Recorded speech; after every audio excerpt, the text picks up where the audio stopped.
I would think that many of you don't even know that this part of New York exists, but it does. Located between the northern edge of the Adirondack Mountains and the Canadian border, 350 miles north of New York City, lies the village of Malone, New York.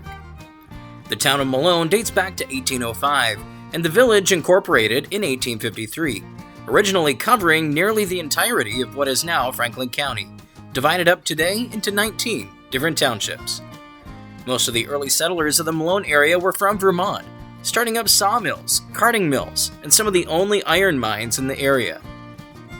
Malone has been the county seat of Franklin County since it became a county in 1808. With being the county seat, a courthouse and jail were built a few years later, although the county courthouse that you see here today was built in 1930. The first school in Malone was called Franklin Academy, and that is still what Malone's high school is called today. There have been multiple buildings that were Franklin Academy through the years.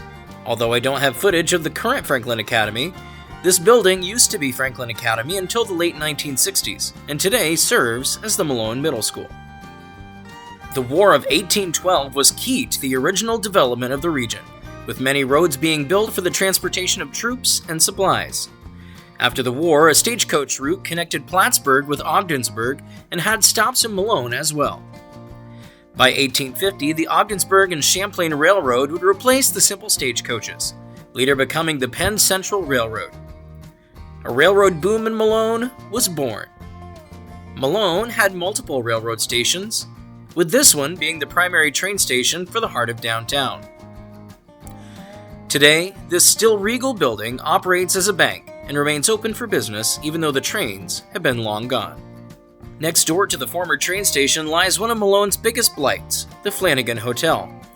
This version of the Flanagan Hotel was built in 1917 and thrived on business from the railroad, as well as a booming downtown area. However, in 1997, the building suffered a severe fire and has sat vacant ever since. Multiple efforts have been undergone to save the building and bring it back to life. However, every attempt has failed and the building sits as an empty shell, sadly mirroring a lot of the rest of the downtown area. With the advent of the railroad coming into town, Malone became a thriving dairy community. Today, that tradition continues with numerous dairy farms in the area, as well as local cheeses and other dairy goods being produced.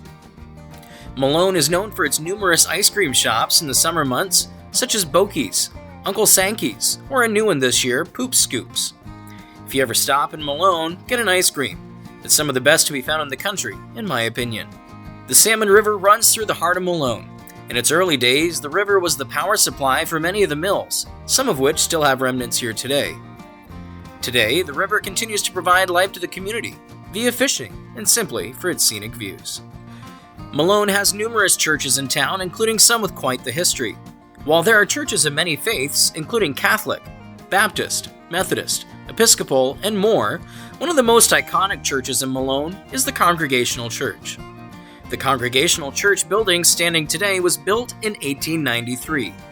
In the basement, you will find a tunnel that was used in the Underground Railroad, helping to transport escaped slaves to nearby Canada, one of the last stops on the famed secretive escape route for slaves.